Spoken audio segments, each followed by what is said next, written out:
Hey folks, welcome to another edition of Salazar Insight.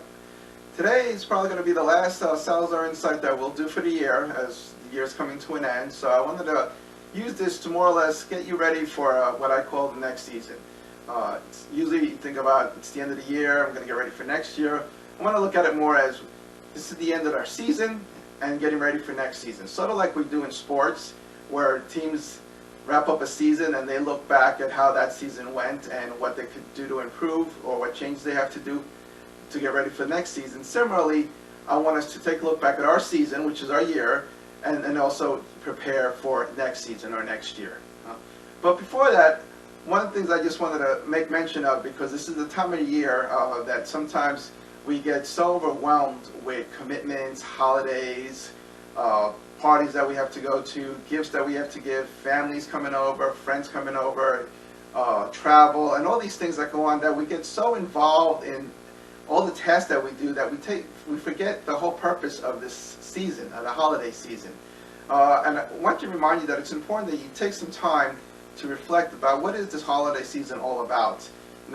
Why is it that we give gifts? Is it just to see who can give a better gift? What is the whole purpose of gift giving? So consider that. And the other thing to remember is, don't go crazy. Don't overdo it. Remember that it's not the size of the gift or how much you spent on the gift. It's the fact that you thought of someone and you gave someone a gift. That's the important thing. Or you feel like you have to give gifts to everybody, or you don't have enough money. You can't give money. You don't have money. You can't give lots of gifts. People need to understand that, but we stress ourselves out about that. So take a deep breath. Enjoy this time as best as you can. Keep in mind there are some people that are going through challenges, that are having difficult times in this time of the year. So keep them in mind also, that not everybody's able to be thinking about parties and gifts and stuff like that. So just wanted to mention that. Now I want to get back to the insight for this time, which is talking about getting ready for the next season. I told you that what teams like to do, or they should be doing, is always looking back at the season and say, okay, what did we do well and where can we improve on?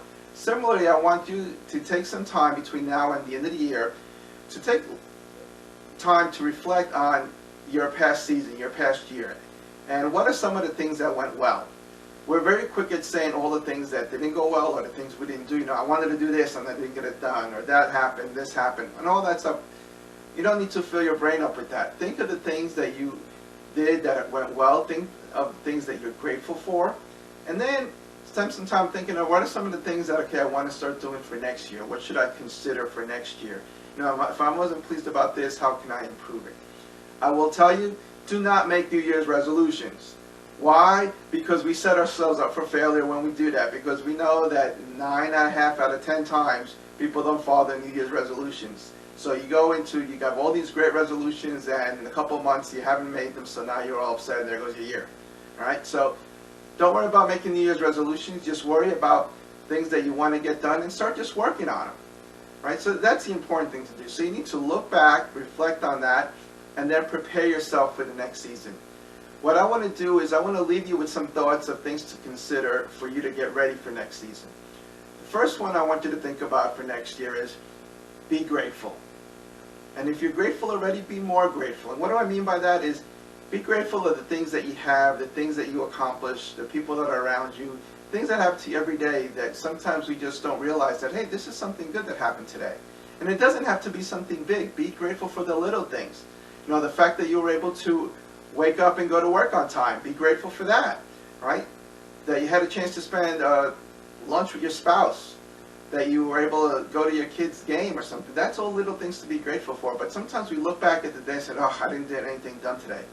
No, well, maybe you did. So be more grateful about things, okay? The other thing is, step out of your comfort zone. Next year, what I want you to do is do something that makes you feel a little bit uncomfortable. And not in a bad way, obviously, but in a good way. Something that you've been putting off, whether it be going for that promotion, or trying going for a college degree, or just finishing school in any way. It doesn't have to be a college degree. It could be a little certificate program. Do something. There's so many online programs right now. You look at everywhere you turn, there's things that you can learn. Get out of your comfort zone, do something like that. With that, I just mentioned about learning, I want you to go out next year and learn something new. All right? There's no such thing as you can't teach an old dog new tricks. and you can always be learning something. And you might not be aware of this, but the way you maintain your brain sharp is by learning stuff. So as you get older, right, you have to be learning stuff, otherwise your brain cells are going to start saying, oh, no use for me, so I'm just going to shut down. No! That's why you see a lot of people that are very accomplished in their old age, all right? Learn something. No matter how old you are, learn something new. It only will make you feel better and it'll make you feel accomplished, okay? I also want you to look at the good in people. Always try to find what is something good about somebody. We're always so quick about pointing out the bad things. Point out the good things. Think about something good about that person, because you know what? They probably are doing something.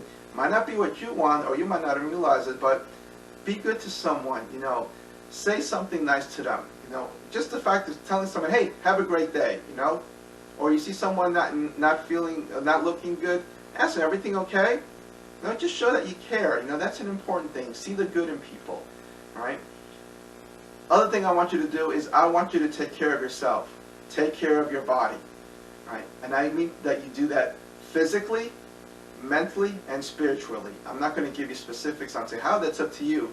But you make sure that you take care of your body. Be careful what you put in your body, right? Whether it be foods, drinks, substances, right? Again, just be cognizant of what it is that you're doing. When you put something inside your body, whether it be food, so for example, if you have a donut, is that really the best thing for you? Now, you're not going to be able to be perfect. Everybody, has their weak moments, and sometimes you're going to go out partying and see great food. You're going to eat, all right? Well, if you do that, then how do I compensate the fact that I ate something that maybe wasn't the best? Maybe I need to work out more, Those are the little things that it's not like, oh, I ate something bad, it makes me a bad person. Absolutely not. No, it's a good thing. Give you a quick example. My daughter's making cookies for Christmas, for our friends, and I saw them there last night, and I said, any cookies that I can have? She says, yeah, well, all the extra cookies are over there. Well, every time I walked by the kitchen, I was eating cookies. By the end of the night, I had like 6 cookies. Like, wow, that is so bad for me, but they were really good. So guess what? This morning for my workout, guess what I ended up doing? Yeah, I got out there and I ran a 5K. Just why? Because I enjoyed those cookies, but now I got to take care of my body. So that's an example of just giving you stuff that, hey, enjoy life, but also be aware that, hey, if you go a little bit over, you have to, make up for it. But that's what I want you to do. Take care of yourself physically, mentally. Learning something is a way you care something mentally. Emotionally, very important. So if you keep these things in mind, okay, hopefully that'll help you to have a great season next year. And as I always tell you, learn to live, live to learn. I hope you enjoyed this video. If you have, please go ahead and give me a thumbs up. Please share this, and if you have any comments, please put them at the bottom. And again, on behalf of Salazar Insight, wish everyone a happy holiday season, and we will see you in 2020. Have a great day.